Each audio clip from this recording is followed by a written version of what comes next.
Assalamualaikum, hello viewers, you are welcome to my YouTube channel English in Short program. আজকে আমরা present indefinite টেন্সের 1 নম্বর নিয়মের ব্যতিক্রম সম্পর্কে বলবো।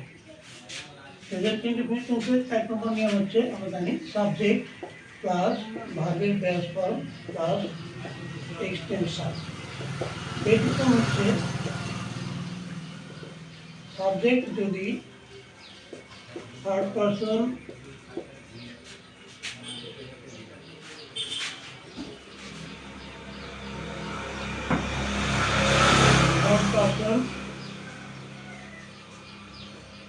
সিঙ্গুলার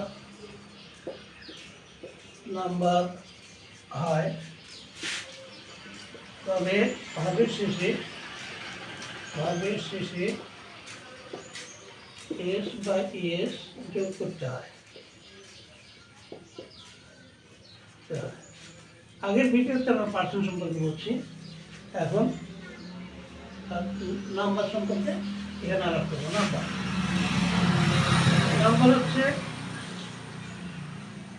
নাম্বারের বাংলা আমরা জানি সংখ্যা। বাংলা ব্যাকরণের ভাষা বলা হয় বচন। নাম্বার দুই প্রকার। এক নম্বর সিঙ্গুলার নাম্বার আর 2 নম্বর হচ্ছে প্লুরাল নাম্বার।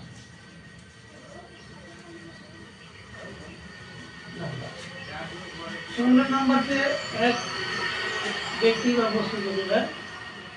একজন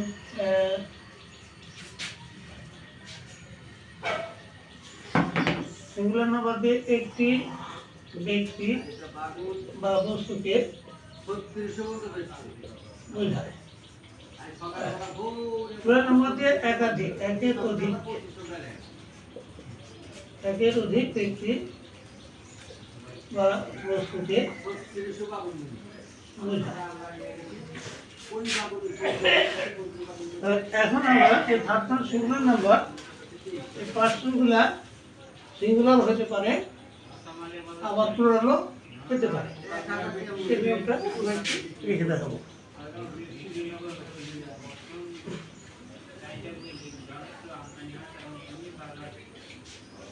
চার্টের মাধ্যমে আমরা লিখতে পারি। একটা চার্ট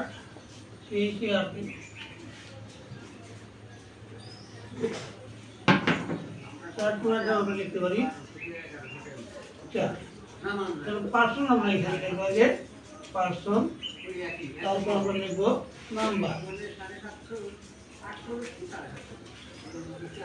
পার্সন নাম্বার আমরা জানি কি হবে।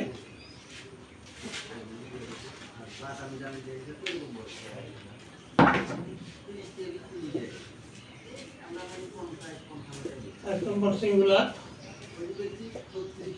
আর 2 নম্বর হচ্ছে প্লুরাল। পার্সন আমরা ফার্স্ট পার্সন করছি। ফার্স্ট পার্সন সিঙ্গুলারে আই একজনকে বোঝায়, আর প্লুরালে উই একাধিক। সেকেন্ড পার্সন সিঙ্গুলারে ইউ তুমি, প্লুরালে ইউ তোমরা। আর থার্ড পার্সন সিঙ্গুলারে হি সি ইট রহিম করিম এগুলা, প্লুরালে দে। তাহলে এখানে আমরা দেখতে পাচ্ছি পার্সন ফার্স্ট পার্সন, আই মানে আমি, উই মানে আমরা, সেকেন্ড পার্সন ইউ মানে তুমি, ইউ মানে তোমরা, এটা প্লুরাল তোমরা। আর থার্ড পার্সনে হি সি ইট রহিম করি, হ্যাঁ, আর এখানে দে তারা। এখানটা হচ্ছে যে হি সি ইট রহিম করি, এটা থার্ড পার্সন আবার সিঙ্গুলার নাম্বার। থার্ড পার্সন এবং সিঙ্গুলার নাম্বার। এখানে এই পার্সনগুলো যখন ব্যবহার করা হয় তখন প্রিন্সিপাল ভার্বের সঙ্গে এস বা ইএস যোগ করতে হয়, এস বা ইএস যোগ করতে হয়। আবার এই সমস্ত পার্সেন্টেজ যখন চেঞ্জ শুরু করতে হয়, যেমন প্রেজেন্ট ইনডিফিনিট টেন্সে আমরা ডু বা ডাজ ভার্বের সাহায্য নিই, সেখানে আমরা এখানে ডাজ ভার্বের সাহায্য নিতে হয়। আর অন্যান্য ক্ষেত্রে এখানে আই, উই, ইউ, দে, হ্যাঁ, এগুলোর ক্ষেত্রে কোনো ভার্বের সঙ্গে পেজ যোগ হয় না। আর এগুলোর ক্ষেত্রে ডু ভার্বের সাহায্য নিতে হয়, করার সময় তাহলে ডাজ ভার্বের সাহায্য নিতে হয়। যেমন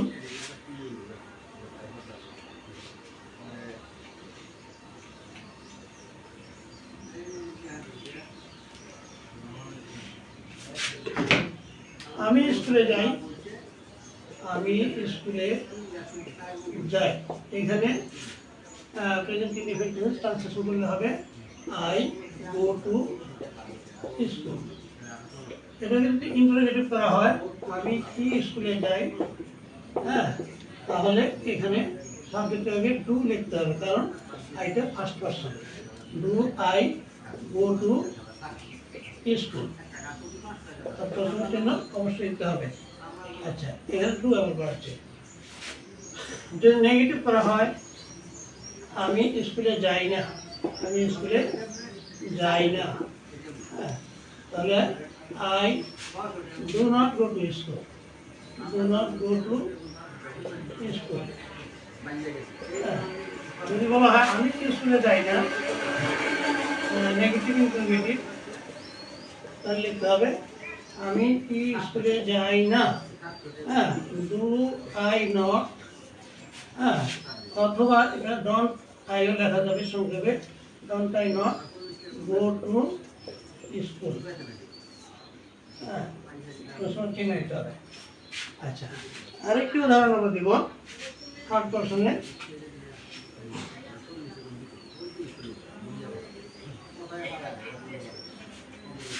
যদি বলা হয় সে স্কুলে যায়, সে স্কুলে যায়, তাহলে আমরা এখানে একটা third person singular number he, তাহলে আমরা এখানে হি লিখবো, যেহেতু থার্ড পারসন সিঙ্গুলার নাম্বার ভার্বের সঙ্গে এস যোগ করতে হবে, এর সঙ্গে এস যোগ হচ্ছে, goes to school.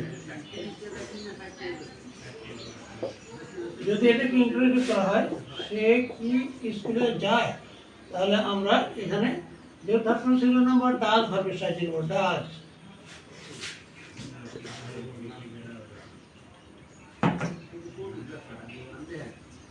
Does he go to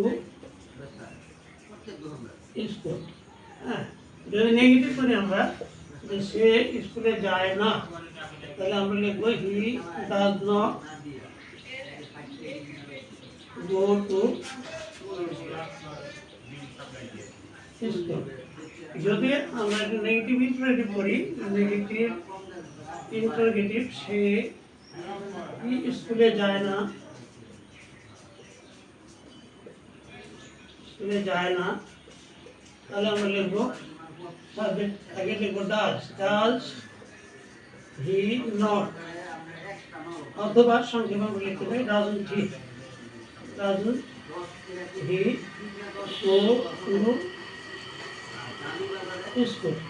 অবশ্যই এখানে মনে রাখতে হবে সাবজেক্ট নাউন হলে সাবজেক্টের আগে ডাজ নট লিখতে হয়। যেমন রহিম হয়তো রহিম কি স্কুলে যায় না, তাহলে আমরা লিখতাম does not Rahim go to school. অথবা আমরা এটাও লিখতে পারতাম